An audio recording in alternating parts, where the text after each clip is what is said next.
Everyone, welcome back to our YouTube channel A R study classes. So हम पढ़ रहे हैं डिजाइन ऑफ कंक्रीट स्ट्रक्चर और हमारा कॉलम चैप्टर चल रहा था और जिसमें हमने प्रीवियस लेक्चर में अपना यूनी एक्सियल और बाई एक्सियल का डिजाइन स्टेप देखा था। ठीक, आज आपका एक टॉपिक बचा है, उसको कवर करेंगे और उससे पहले एक छोटा सा न्यूमेरिकल कर लेंगे जिससे क्लियर हो जाए। ये आपके क्वांटम से मैंने उठाया है। ठीक, एक बेसिक सा न्यूमेरिकल है आपके ये यूनी एक्सियल पे। ठीक, तो इसको करते हैं। चलो तो देखते हैं पहले क्या क्या गिवन डाटा दिया गया, उसी हिसाब से सॉल्व करेंगे।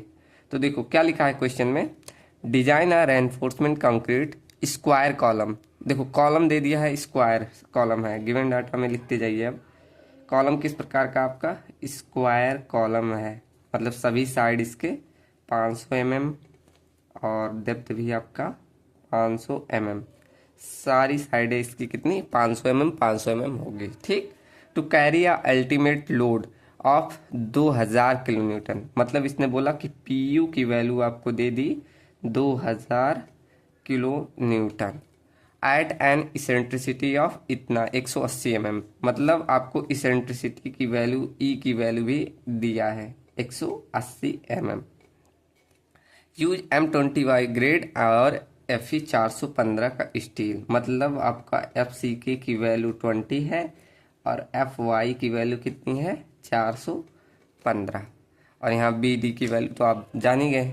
और देखो कवर नहीं दिया है तो कवर को एज्यूम कर लो, कवर नहीं दिया है तो कवर को यहाँ एज्यूम कर लो 40 mm, क्योंकि अभी हम मुझे काम लगेगा ये स्टील से D डैश निकालने में।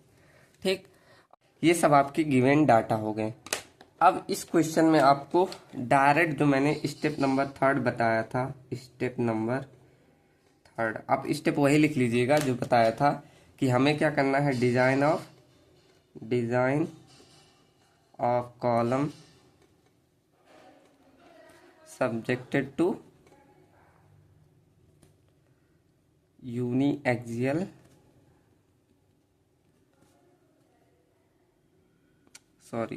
subjected to axial load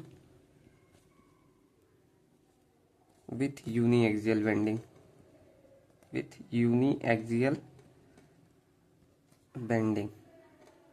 हम ये कंडीशन लेकर ही डिजाइन कर रहे हैं। क्यों? क्योंकि इसमें देखो आपका मोमेंट दिया नहीं है और इसेंट्रिसिटी आपको दे दी है, तो डायरेक्ट आप स्टेप नंबर 3 से ही ऐसे करिएगा। ठीक, आपको वहाँ चेक करने की ज़रूरत नहीं है। जब मोमेंट दिया रहेगा तब आप वो सब करिएगा, ना दिया हो तो आपको डायरेक्ट स्टेप नंबर 3 पे बढ़ जाना। ठीक, तो डिजाइन कर देंगे हम यही मान के कि हमारा यूनी एक्सियल बेंडिंग आ रहा है।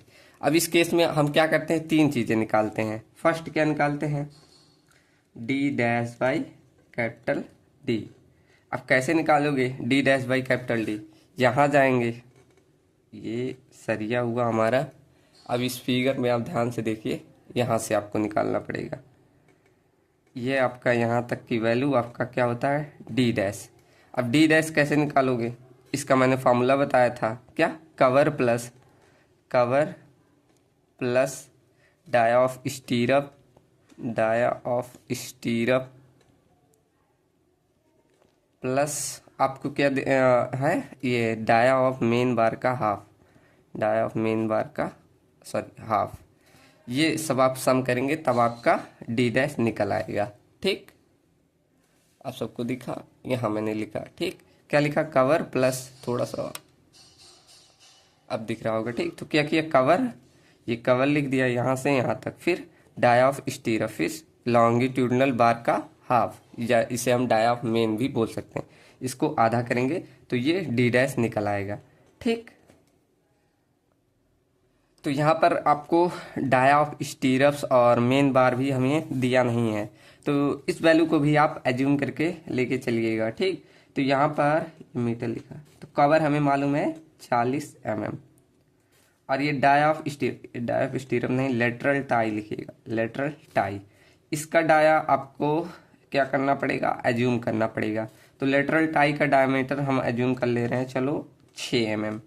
ठीक, ऐसे ये मेन बार का डाया हम एज्यूम कर लो इसको 8 mm। अब डिवाइड कर लो इसको 2 से, तो यहाँ से डी डैश की वैल्यू आपको मिल जाएगी। कितनी मिली देख लो, 40 + 6 + 4 ये आ जाएगा। तो ये 50 mm डी डैश की वैल्यू आ गई, कितनी? 50 mm। ठीक, ऐसे आप निकाल लेंगे। अब आप जूम आउट कर दूं, देखो यहाँ डी डैश हमें मिल गया कितना? 50 mm।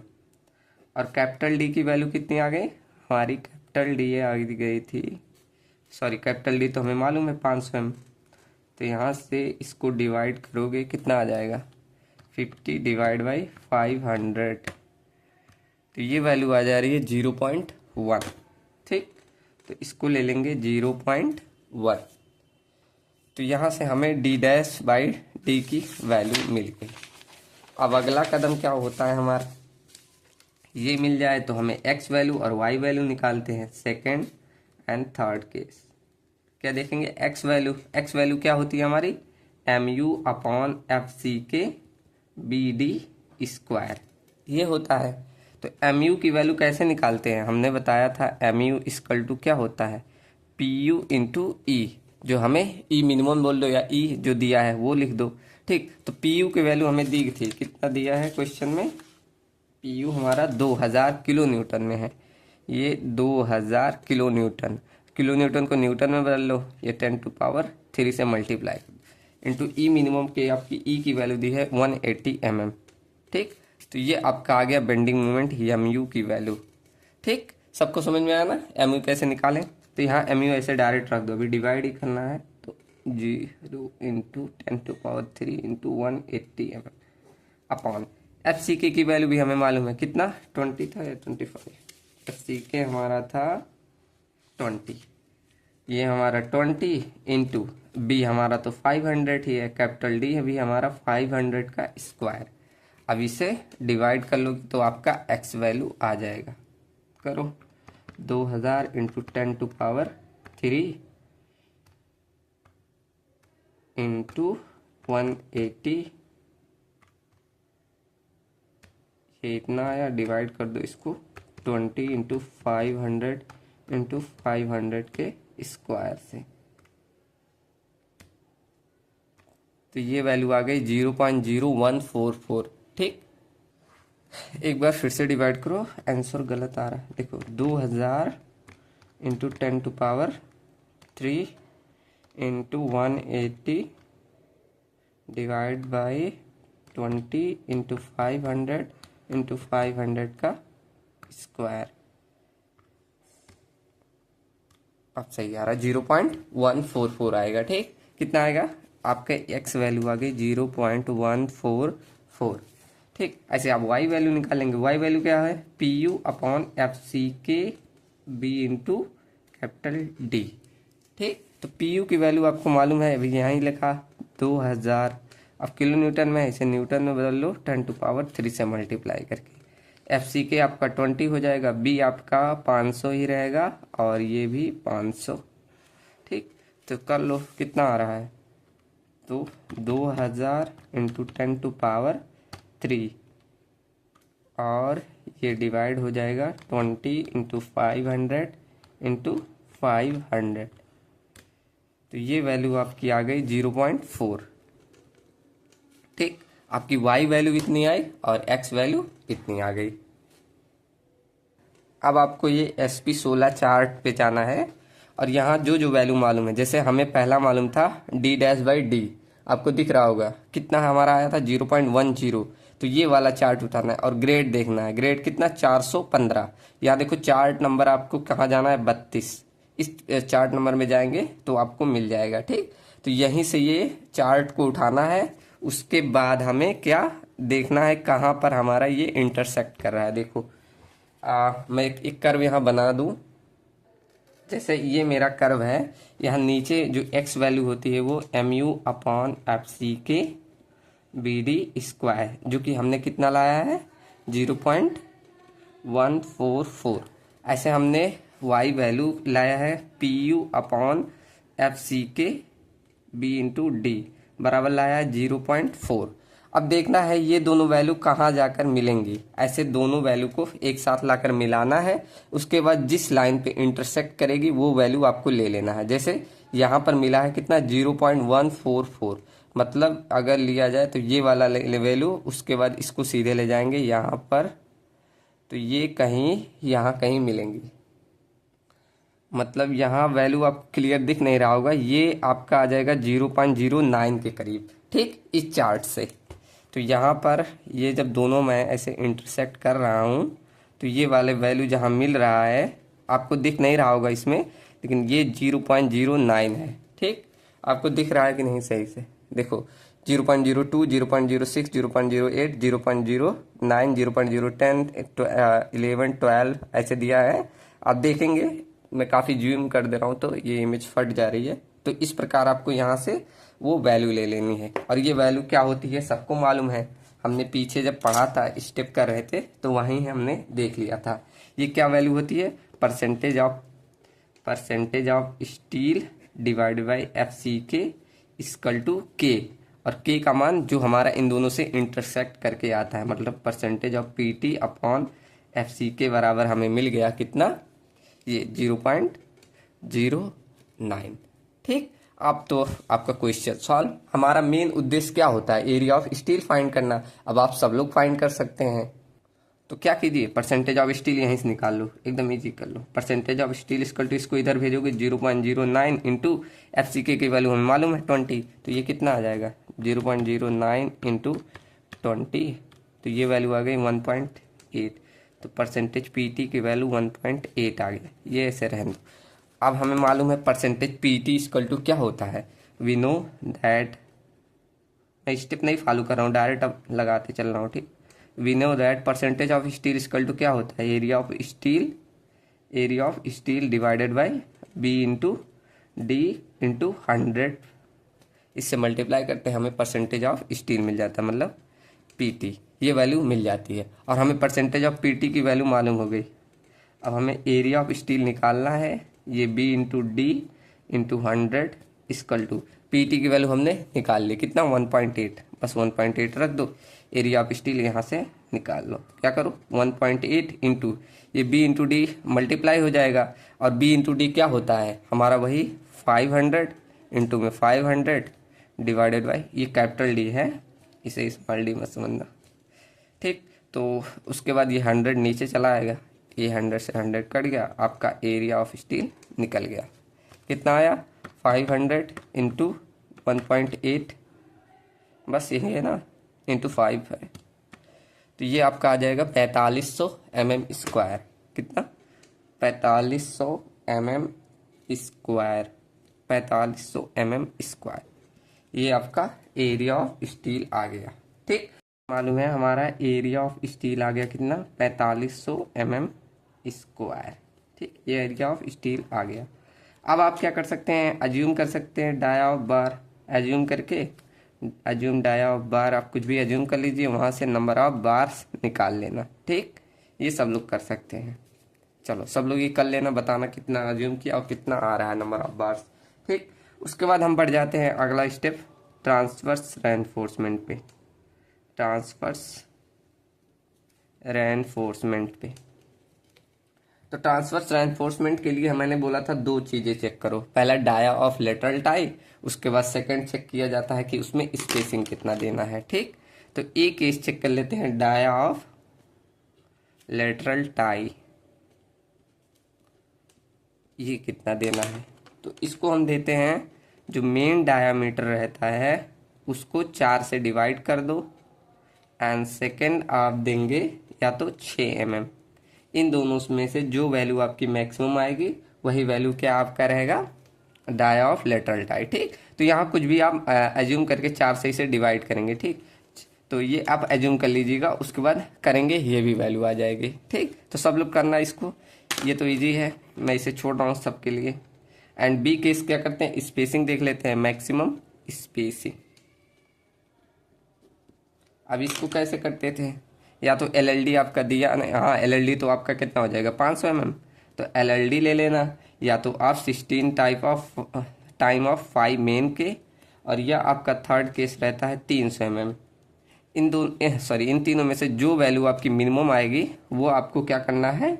मैक्सिमम स्पेसिंग लेके चलना है, ठीक। तो सब लोग कमेंट करिएगा कि आपका नंबर ऑफ बार्स कितना आया और सेकंड आप क्या ट्रांसवर्स रेइंफोर्समेंट का डाया कितना आया, मतलब लेटरल टाई का डाया कितना आया, और उसमें स्पेसिंग कितना आया। सबका कमेंट मैं देखूंगा कितने लोग कमेंट कर रहे हैं। ठीक, तो ये हम करेंगे। अब चलो, आपका लास्ट टॉपिक एक बचा है कि हम डिजाइन करो कॉलम या बीम को अगर आपका सिज्मिक लोड आए। तो उसके लिए मैंने पीपीटी बना रखी है। थ्योरी था क्योंकि इसलिए मैंने सोचा लिखवाने से अच्छा यहाँ मैं थ्योरी से बता दूं। इस पे दिखेगा नहीं, चलो मैं स्क्रीन रिकॉर्डिंग पे आ जाते हैं हम लोग। इस पे नहीं दिखेगा, एक बार 1 सेकेंड में ट्राई करूं।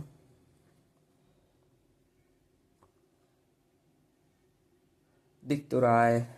ठीक, चलो इस पे वॉइस थोड़ी अच्छी आ जाती है इसलिए इसी पे बताऊंगा, दिक्कत नहीं होगा सबको। अभी मैं जूम कर दे रहा हूँ। ठीक,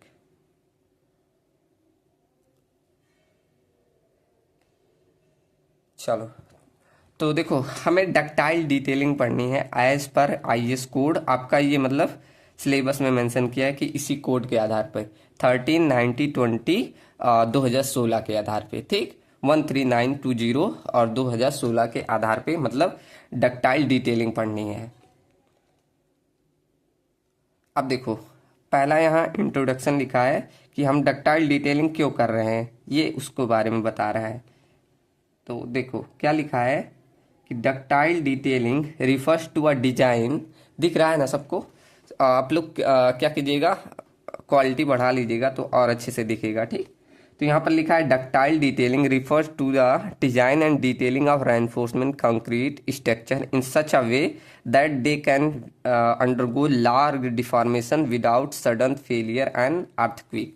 मतलब कि ये हमारा बिना किसी लार्ज डिफॉर्मेशन के या सडन फेलियर से आपको बचाएगा। कौन? Ductile detailing. ठीक, जब ये आप करेंगे। अब डक्टिलिटी का क्या मतलब होता है कि आप किसी भी सरिये को या कुछ भी आप कितना अधिक से अधिक खींच सकते हैं। जैसे आपका अगर ये सरिया लगा हुआ है आपके छत में, तो क्या करेगा, जब आपका ये लोड आएगा तो कितना ये मैक्सिमम एक्सपैंड कर सकता है। यही डक्टाइल डिटेलिंग होती है। ठीक, मेन आपका क्या होता है, ये अर्थक्वेक से बचाने के लिए डिटेलिंग हम पढ़ते हैं। इसमें कुछ आपका यहाँ अभी दिया है पॉइंट, वो ध्यान रखा जाता है। ठीक, अभी सब लिखा हुआ है, बहुत इजी वे में ये नोट्स है।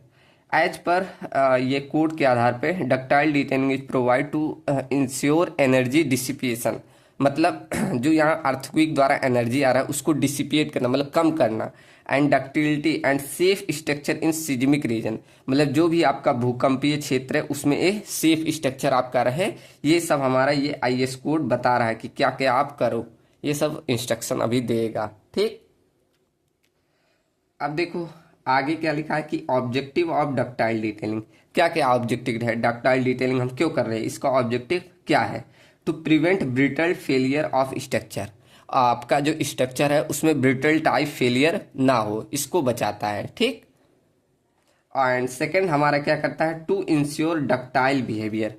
आपका जो भी स्ट्रक्चर है एक डक्टाइल बिहेवियर रखे, इसके लिए भी हम क्या करते हैं, इस सिज्मिक कोड का फॉलो करते हैं। ठीक, to allow energy dissipation during earthquake, मतलब एनर्जी को डिसिपेट करता है, मतलब कम करता है जब आपका अर्थक्वेक आता है। ठीक, तो उसको मतलब बांट देता है। ऐसा नहीं अगर अर्थक्वेक आया तो पूरा एक स्ट्रक्चर पे, इसे क्या करता है, भूमि के नीचे ऐसे बांटने की कोशिश करता है। अगर आप लोग ने अर्थक्वेक की डिजाइनिंग के बारे में थोड़ा बहुत पढ़ा होगा तो समझ रहे होंगे कि हम क्या करते हैं कि वो जो भी आपका वेव्स आ रहा है उस जो भी एनर्जी आ रही है उसको क्या कर रहा है, डिसिपेट करने की कोशिश कर रहा है। ठीक, चलो आगे लिख रहा है to avoid sudden collapse of structure. आपका स्ट्रक्चर सडनली कोलैप्स ना करे उसको भी ये बचा रहा है। ठीक, अब देखो अगला हमारा है कि बेसिक प्रिंसिपल्स, इसमें क्या होना चाहिए। तो एक प्रिंसिपल क्या है, स्ट्रॉन्ग कॉलम, जिसे वीक बीम कॉन्सेप्ट भी बोलते हैं। ये क्या बोलता है कि आपका कॉलम जो होना चाहिए, क्या कहता है कि कॉलम जो होना चाहिए वो ज्यादा मतलब मजबूत होना चाहिए कंपेयर टू बीम से। तो यही लिखा है, देखो क्या लिखा है, column should be stronger then beam. Column क्या होना चाहिए, स्ट्रांग होना चाहिए बीम से। क्यों? So that failure occur in beam first, जिससे हमारा क्या, अगर फेलियर कोई भी आ रहा है तो बीम में आए पहले, ना कि कॉलम में। ठीक, अब देखो अगला क्या पॉइंट लिख रहा है, proper anchorage and development length. मतलब आप प्रॉपर जब भी बीम और कॉलम एक दूसरे से कनेक्ट होते हैं यहाँ, तो प्रॉपर एंकरेज और डेवलपमेंट लेंथ प्रोवाइड होने चाहिए। ठीक, आगे कह रहा है कि अब मिटा दूं, आगे कह रहा है reinforcement should be properly anchorage to avoid slipping. वही सब है कि आपको एंकरेज इतना ही देना है कि स्लीपिंग ना हो। ठीक, ये सब तो हम पीछे पढ़ते भी आ रहे हैं, आपको समझ में आ रहा होगा। उसके बाद लिखा है कन्फाइनमेंट ऑफ कंक्रीट। क्या कह रहा है? Closely spaced stirrup are provide to confine concrete and increase the strength. वो तो हम उसमें शियर स्ट्रेस में पढ़ ही चुके हैं कि हमारा जो स्पेसिंग होना चाहिए ये किनारों पे अच्छे से होना चाहिए कंपेयर टू बीच में। तो वही कह रहा है कि क्लोज मतलब जो आपका स्टीरअप होना चाहिए वो काफ़ी नज़दीक प्रोवाइड होना चाहिए। ठीक, ये तो कॉन्सेप्ट हम पीछे पढ़ते आ रहे हैं, यही सब इस IS कोड में बोल दिया है बस। आगे क्या लिखा है? अब यहाँ देखो लिखा है कि शियर फेलियर से कैसे प्रिवेंट करोगे, कैसे करोगे? तो shear strength should be high then flexure strength. आपका जो शियर स्ट्रेंथ होना चाहिए वो हाई होना चाहिए, किससे? फ्लेक्चर मतलब बेंडिंग से हाई होगा, तब आपका शियर से ऑटोमेटिक बच जाएगा। ठीक, चलो ये सब तो बेसिक एक प्रिंसिपल्स थे, क्या क्या आपको फॉलो करना है आपको स्ट्रक्चर में अच्छे से सेफ लोड को या आपका सीजमिक फेलियर से बचने के लिए। ठीक, समझ में आया ना सबको?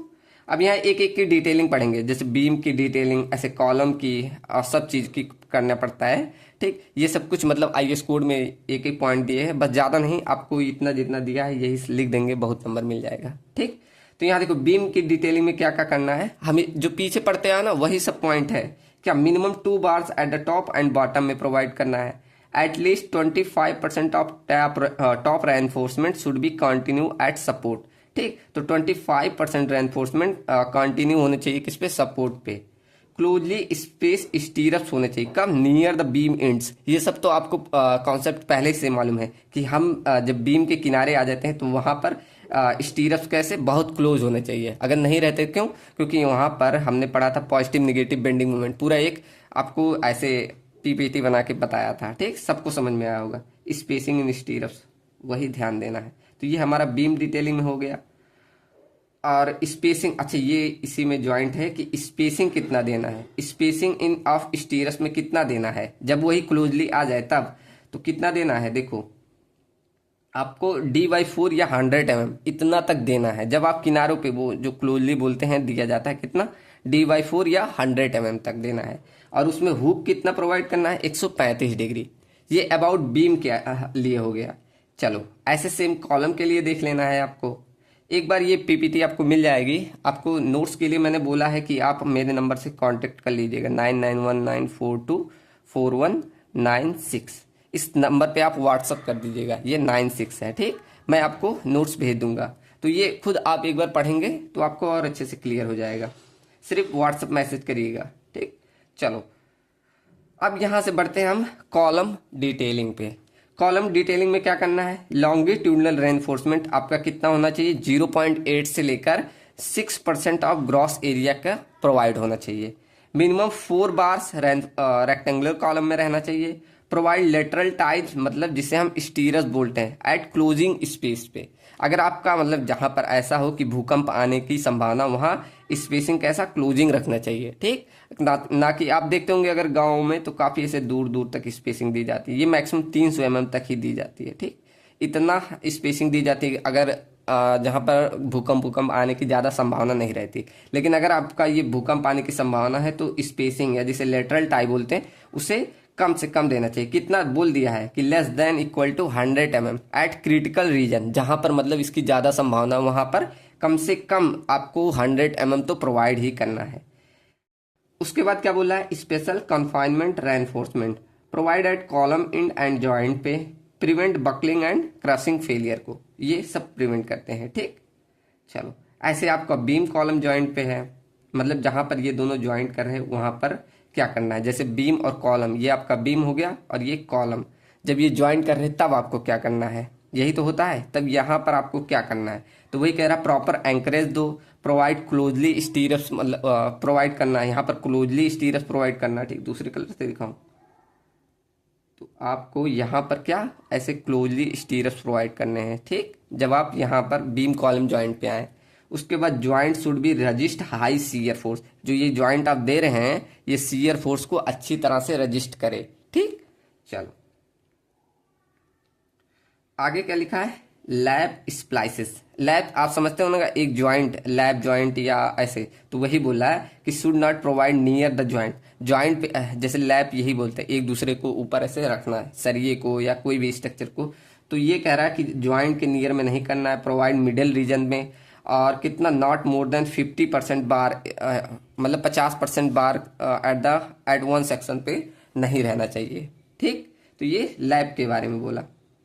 उसके बाद आप जब सीयर डिजाइन कर रहे हैं तब क्या करना है, shear design should be calculated based on moment capacity, कितना वहाँ उस स्ट्रक्चर की मोमेंट कैपेसिटी उसके आधार पे आपको करना है। Ensure no brittle shear failure, आप वहाँ इंश्योर कर लीजिए कि वहाँ पर कोई भी कितना ब्रिटल सीयर फेलियर नहीं आना चाहिए। और हुक और एंकरेज के लिए बोला कि 135 डिग्री हुक लेना चाहिए। प्रोवाइड बेटर ग्रिप एंड, मतलब एक अच्छी तरह से ग्रिप बना रहे, ऐसा ना हो कि थोड़ा सा लोड आए तुरंत आपका स्ट्रक्चर चला जाए। ठीक, तो ये छोटा सा नोट्स है about ductile detailing as per seismic load के आईएस कोड के आधार पे। ठीक, तो ये सब आप लोग पढ़ लीजिएगा, ये नोट्स मैं आपको दे दूंगा, और भी सब एक साथ आपको नोट्स मिल जाएंगे। जितने लोग कनेक्ट हो रहे हैं वो लोग क्या करेंगे, बस अभी कॉन्टेक्ट नंबर दिया, उससे आप व्हाट्सएप पे मैसेज करके नोट्स ले लीजिएगा। ठीक, तो आज आपका जो हुआ यूनिट नंबर, आपका यूनिट नंबर कौन सा, 4, ये खत्म होता है, ये खत्म होता है। अब हम बढ़ेंगे कौन से, यूनिट नंबर 5 पे, आपकी लास्ट यूनिट, ये हम स्टार्ट करेंगे कल के लेक्चर में। और मैंने बोला है कमेंट करने के लिए, जो भी क्वेश्चन दिया था उसमें सब लोग कमेंट करिएगा, देखता हूँ कितने लोग मतलब सॉल्व करते हैं साथ में। अगर जितने लोग का आंसर सही आएगा मैं जरूर पिन करूंगा कमेंट को। ठीक, चलो मिलते हैं नेक्स्ट यूनिट नंबर 5 के साथ। और अब तक की जर्नी समझ में आई कि नहीं, 4 यूनिट हम कवर कर चुके हैं, तो कितने लोग को समझ में आया जरूर कमेंट सेक्शन में बताइए। अगर कोई भी दिक्कत हो रहा होगा सब लोग कमेंट करेंगे। ठीक, चलो मिलते हैं नेक्स्ट वीडियो में। Thank you so much.